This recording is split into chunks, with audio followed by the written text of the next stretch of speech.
So friends, welcome back to the session once again. Today we are going to cover three different topics. We start with a very interesting, demanding, challenging, and a topic where the need for valuations is absolutely huge, and that is corporate restructuring, mergers and amalgamation. So that is how we start today's session. After that, we will also touch on the due diligence, because when you talk about the mergers and amalgamations, due diligence automatically comes in. Without due diligence, to think of merger and amalgamation may be a challenge.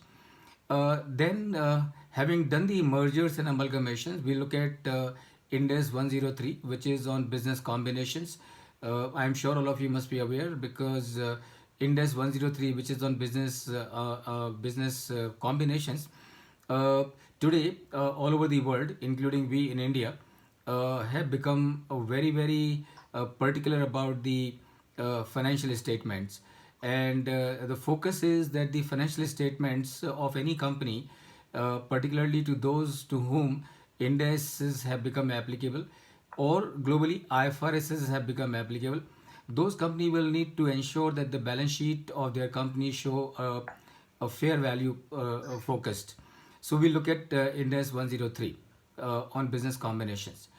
Thereafter, remember, when we talk about the discounted cash flow based valuation, obviously it would mean that we would need to have the projected cash flow. And for having the projected cash flow, we would also require projected balance sheet and projected profit and loss statement.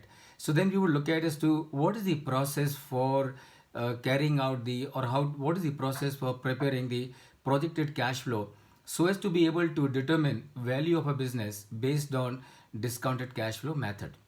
And thereafter, today, at the last topic for the day, we would be looking at the cost of capital.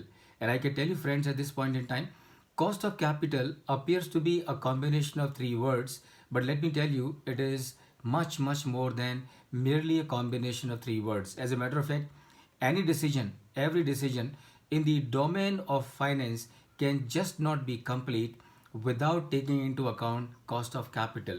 So, for being able to do the valuations correctly and arrive at the fair values, truly the fair values, we obviously need to have a very good understanding of cost of capital, and that is what we would be covering today. So friends, this is the plan that we have for today, and we start with the first topic, and that is corporate restructuring, mergers and amalgamations, due diligence, and IndAS 103 on business combinations.